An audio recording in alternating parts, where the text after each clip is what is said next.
স্বর্গীয় পিনাকি রঞ্জন সেনগুপ্ত স্মৃতি কুইজ প্রতিযোগিতা অনুষ্ঠানটি পরিচালনা করেন সোদপুর কুইজ কমিউনিটি।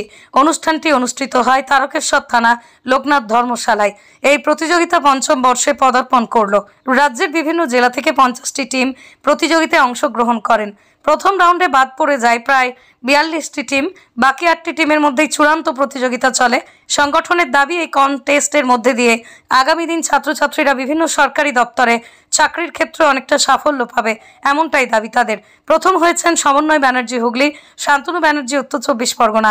দ্বিতীয় হয়েছেন নিখিল সরকার, সম্রাট দত্ত, দুজনেই উত্তর 24 পরগনা। তৃতীয় হয়েছেন সমর কুমার নিয়োগী হুগলি, জয়দীপ গুহ ঠাকুরতা উত্তর 24 পরগনা। আমরা আজকে পিনাকি রঞ্জন সেনগুপ্ত স্মৃতি কুইজের পঞ্চম বর্ষ এটা আমাদের চলছে এবং আমরা মোটামুটি দক্ষিণবঙ্গের 8টা জেলা থেকে আমরা পেয়েছিলাম প্রায় 50টা টিমকে, মানে অর্থাৎ 100 জন আজকের এই কুইজ প্রতিযোগিতায় অংশ নিয়েছেন।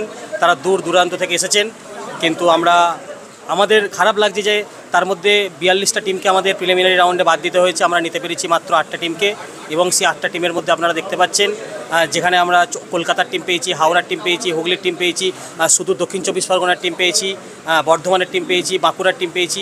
বিভিন্ন জেলার টিম ফাইনাল খেলছে এবং এটা আমাদের একটা বড় প্রাপ্তি। এবং আমাদের মধ্যে কুইজ মাস্টার আমাদের পরমপ্রিয় গৌরব ব্যানার্জি মহাশয় আছেন এবং আমাদের আরেক পরমপ্রিয় মানুষ আশিস সেনগুপ্ত মহাশয়, যার বাবার স্মৃতিতে পিনাকি রঞ্জন সেনগুপ্ত মহাশয়, যার বাবার স্মৃতিতে এই কুইজ, ওনাকে আমরা পেয়েছি। এছাড়া আমাদের সোদপুর কুইজ কমিউনিটির অন্যান্য সমস্ত সদস্যরা আমরা সবাই মিলে সকলের ঐকান্তিক প্রয়াসে আজকের এই অনুষ্ঠানটাকে আমরা সুন্দর করে তোলার চেষ্টা করছি এবং আমরা আশাবাদী ভবিষ্যতেও এরকম তারকেশ্বরের বুকে কুইজ সংস্কৃতিকে আমরা জাগিয়ে রাখতে পারবো, কুইজ সংস্কৃতিকে আমরা ছড়িয়ে দিতে পারবো।